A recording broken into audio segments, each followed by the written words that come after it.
Blending traditional and digital media sounds like a great way to get the best of both worlds and the biggest bang for your marketing budget. But how do you do that? Especially when all the hype is about TikTok and click this and click that. Well, buckle your seatbelt because today's guest has some answers for you. Stay tuned. This is Business Confidential Now with Hanna Hasl-Kelchner, helping you see business issues hiding in plain view that matter to your bottom line. Welcome to Business Confidential Now, the podcast for smart executives, managers, and entrepreneurs looking to improve business performance and their bottom line. I'm your host, Hanna Hasl-Kelchner, and I've got great news for you today for your marketing strategy. We have someone who's going to have great tips for how to blend traditional and digital media because my guest today is Mary Ann Pruitt, the CEO and president of Mosaic Media, a collection of media buying experts and creative strategists who negotiate, purchase, and monitor advertising space and airtime. She's here to share some marketing wisdom that she's learned from her extensive career in media strategy. Welcome to Business Confidential Now, Mary Ann. Thanks, Hannah, for having me on. I'm really looking forward to it. I am too, because creating an effective media marketing strategy, I think, is a real challenge, especially for small and mid-sized businesses who don't have somebody who is dedicated to it in a full-time job, and who also don't have the large budgets that, larger organizations have that can act as a shock absorber for when they make a mistake. They really need to make every dollar count. And media can be so confusing, right? And how do we do it properly and appropriately? And when you have the smaller budget, you have everybody calling you under the sun, telling you that they're the right one where you're supposed to put your budget. And it can be so confusing and it's become so specialized. Exactly. And before we even get into the strategy and how to pick and choose and what to look for when people are calling you, because, maybe some of them are the right person to deal with. You just don't know. Right. Could you just give us a thumbnail so we have a common understanding about what these building blocks are? What is traditional media versus digital media? I mean, we may have a rough idea, but I'd really like to have, the expert's definition of it.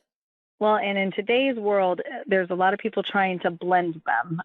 I was at a conference a couple of weeks ago, and we're finding that there's a lot of people that want a piece of a pie, and so they're trying to find ways to blend in that manner. So traditional is your broadcast linear television, radio, and your print, when it is actual print that is printed on a piece of paper. That is a traditional format of media. You also have your outdoor, out of home. At times can also be traditional, but it can also be digital. So I'll get into digital now. Digital will fall under many categories. You have your Google, Bing, Amazon, PPCs, SEO that have that portion. You also have your display, your streaming video. Streaming video, you should not be considering TV, and we can get into that in a little bit here. But that is a form of digital targeting, and your OTT and your connected television. You have your social platforms. That's digital. That is considered digital as well. And then we have what we call programmatic targeting. And programmatic targeting is where you can do your OTT, connected TV, your display, your pre-roll, your native advertising, all of that, but you're targeting a specific audience and you're programmatically targeting. That is also digital.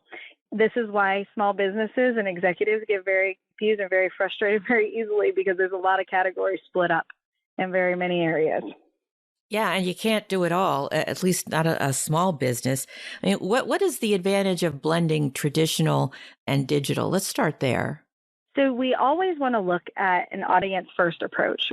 Who is our audience that we're trying to target, and where are they going to be? Each tactic of media has its strength. Traditional television, broadcast television, has a strength, where one strength could be local news.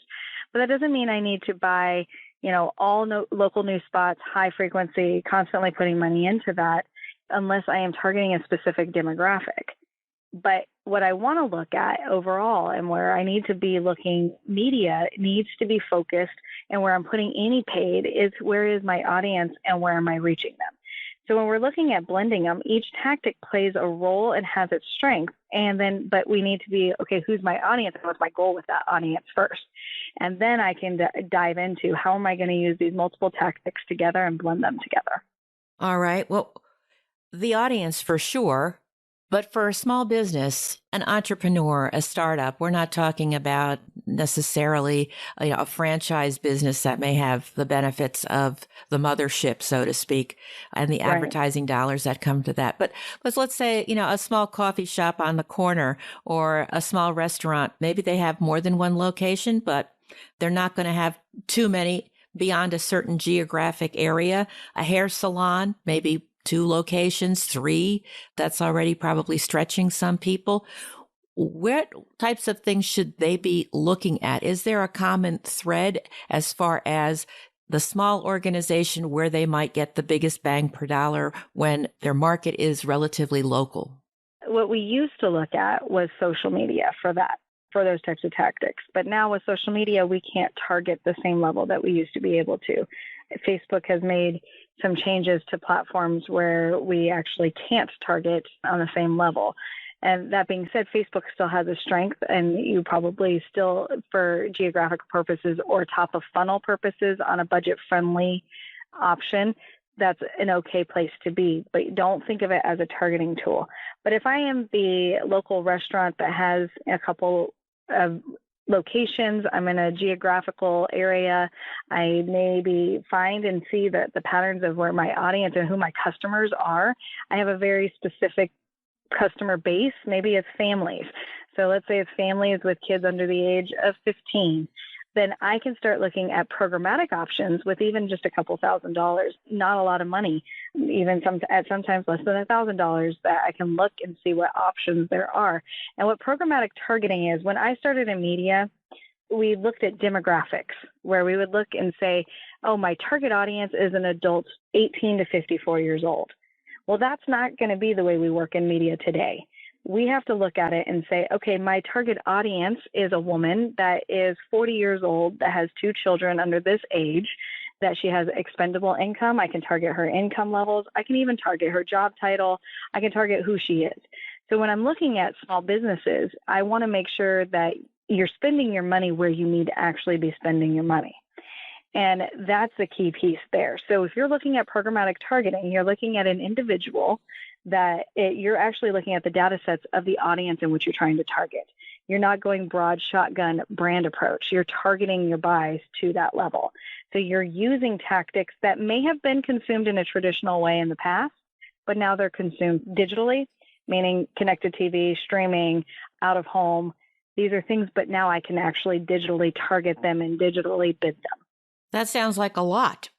It can be, yeah. And here's the thing. As a small business, what's very hard is the decision-making and the overwhelm. You have so many things on your plate. As an owner of a business, as a manager of a business, as an executive of a business, you wear multiple hats, no matter what. And you'll have a TV rep come and tell you you need to do this, or you'll have a radio rep tell you you need to come and do this, or print, or whatever. And at times, maybe it is a good fit. But I'm a big believer in find those partners that work with you, that aren't just telling you what you need to, and you can tell that they're selling you on something. You want to look at the strategy as a whole. And when you're looking at who are my customers, who do I want to go after, where am I finding the most success currently, you're going to then look and say, okay, who are my best partners to reach me here? It can be overwhelming, and you can actually afford to have somebody help you. You just don't necessarily recognize that you can, meaning that for the advertising dollars that you're spending, bringing somebody on that's a consultant or somebody like us that's a partner that would bring you into that and help you with that, it's not going to cost you more than what you're currently spending if you're doing it correctly. And that's where it can be overwhelming, because you're thinking, I can't hire somebody to do this for me. I can't hire to do these things for me. Where in reality, it may not cost you much more than what you're already doing to just have an expert look at what you're doing and figure out some good tactics and plans for you to best spend your money. All right. Well, that does sound like a good approach. If I'm an entrepreneur, how do I find the right partners? What kind of questions should I be asking in order to determine whether it's a right fit, other than, oh, gee, I talked to Marianne. She sounds like she knows what she's doing. I'll call her, that gut feel. I mean, you want to be able to have a little bit more substance to be able to make an informed decision. And maybe another way to ask it is, what common mistakes do people make when they look for a partner? Well, you want to be able to ask certain things and certain specifics. So I'll give you some tools, and let's talk about programmatic. And programmatic is still, at times, it can be the Wild West because people don't understand it. It's hard to understand. I know I'm doing digital advertising. It's an AI automated format of bidding on things, but you want to make sure that it's human driven. But when you're doing that, when you're looking for a partner, and let's look in the digital space or in the traditional space, ask the questions that you feel awkward about at times. How are you making your money? How are you doing this? What do you get paid on? Why do you think this is the best strategy for me? Why do you think that you're the best fit for this company? How much experience do you have in this field? But also then the next layer is, because we have multiple media vendors now that say, oh, I can offer digital as well, whether that's TV, radio, print. Okay, ask them, are you a direct seat on a DSP? That's a very advanced question as a small business that people don't know to ask. And what a DSP is a demand side platform that is serving the ads. That means that's where you're bidding. Okay, you want somebody in a partner that's a direct seat, not somebody who's a diluted seat where there's multiple layers between you and your ad spend. And that's a very advanced question, but if somebody can't tell you that they're a direct seat, then they're not a good partner. You don't want them. You want somebody else. If they can't answer for you what experience they've had with your industry, question it a little bit.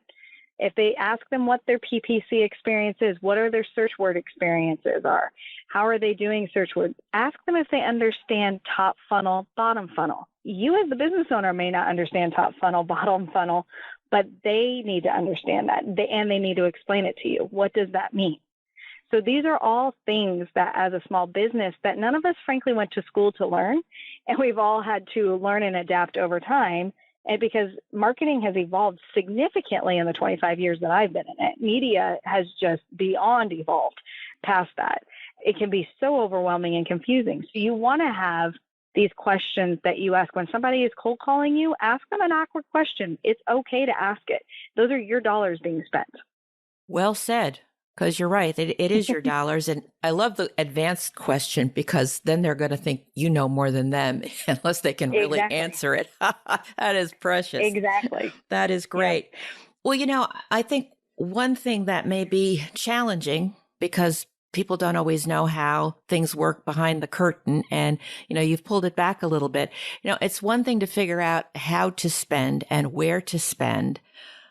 But how do you know it's effective? I mean, yeah, people want more people coming into the salon. They want people buying more of their products online if they do have an online store.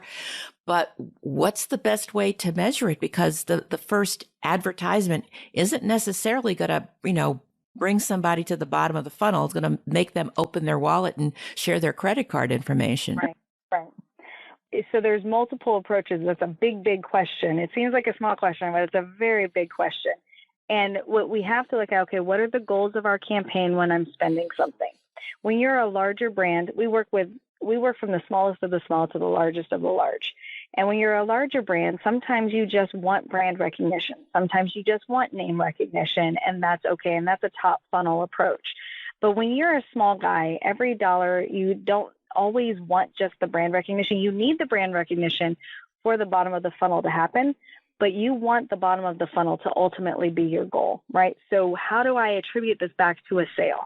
Because if I can't attribute this back to a sale, then I don't think I can attribute it back to anything, really, right? Right. So in programmatic and in display and in digital specifically, there are things that we can do that are attribution tagging or conversion tracking, where we can actually track it back to the website that something's happened.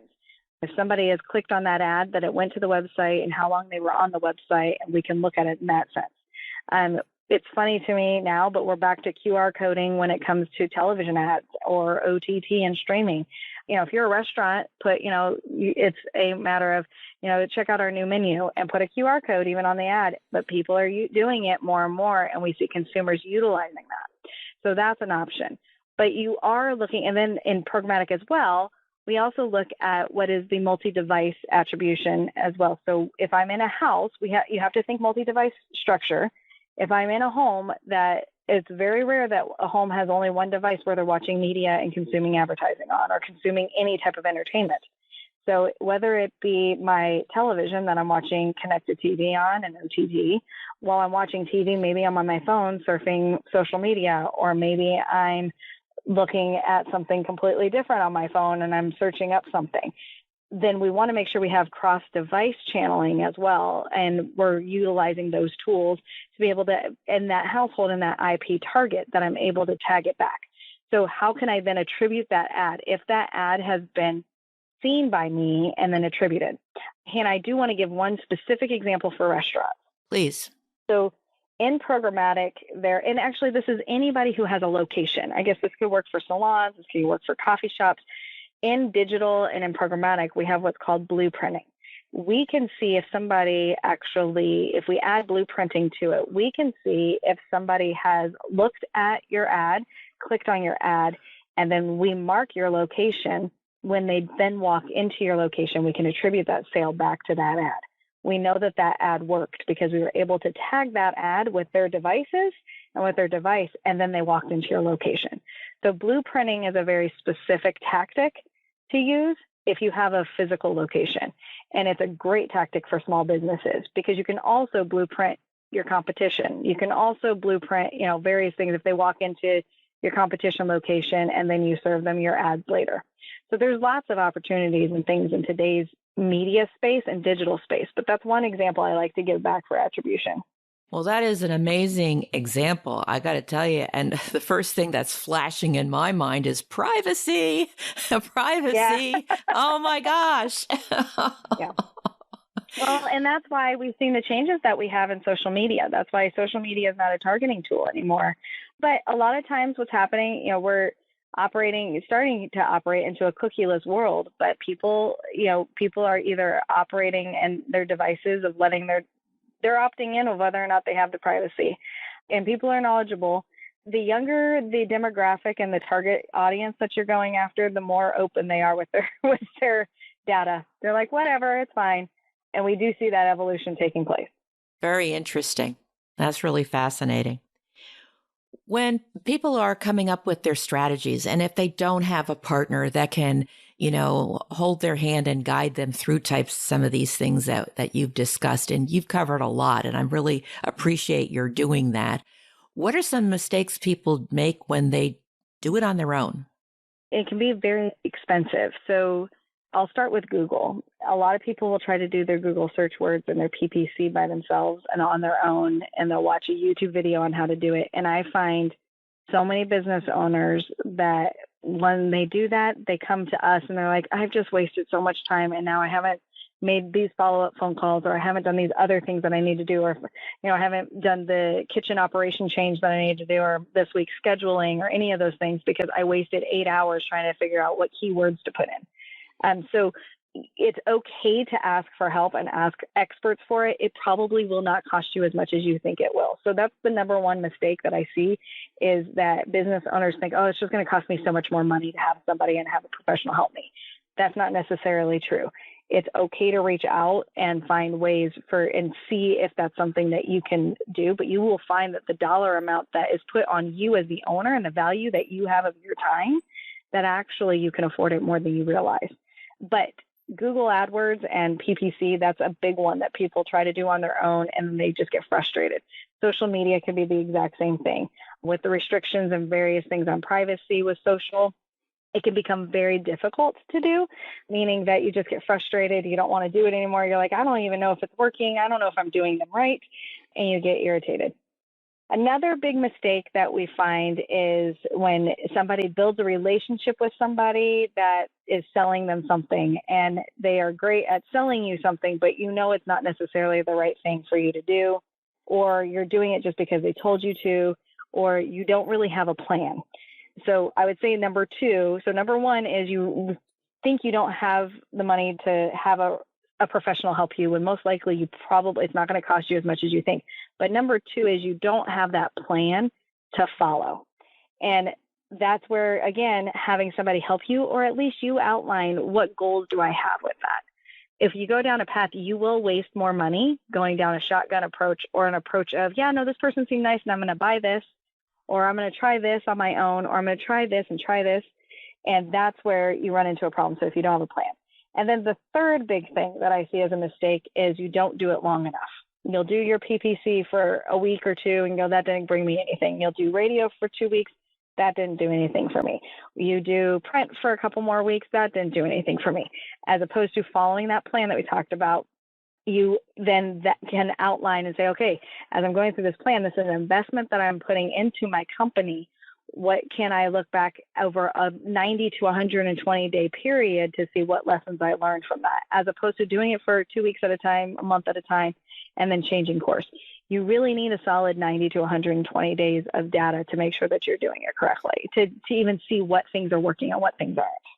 So I know that's a lot of information, but that's a lot of mistakes that we see. It's a lot, but it's so important because this is how people get the message out, in addition to word of mouth. I mean, that's very powerful and important, but everybody wants to do a little something more. And it's like, well, where do I start? Oh, I'm on Facebook. I'll do Facebook. Or like you said, reaching out to Google. And so, these three things, I can definitely picture them happening. People try to do the pay-per-click stuff on their own through Google, figure it out. They don't really have a plan. It's a shotgun. Well, let's try it. Throw the spaghetti against the wall, see if it sticks, and not doing it long enough. I really think drives home the point. In the time that we have left here, what else do you want people to know about blending traditional and digital media? The big thing is, if you own a company, you own a business, you have to be doing some form of outreach of some sort. It doesn't have to be the biggest budget. It doesn't have to be anything gigantic, but you need to be thinking about what is your page strategy. If you have customers and you are trying to reach customers in any way, whether that's in business to business, if that's business to consumer, it doesn't matter what vertical you're in, you do need to find a way to have a strategy for how you're reaching customers and keeping your brand alive. Even if you are a long established company, in today's world, you have to have some form of ads. And they don't have to be seen as ads. I mean, people don't necessarily think of them as an ad, but you need to have some sort of paid strategy. When I started in media, I think they told me like the average American consumer had about 50 ad impressions a day. Now we're in the tens of thousands of ad impressions a day. If you're not reaching your customer, your competition is. They are trying to get to them somehow. You don't have to have the biggest budget. You just need to be doing something.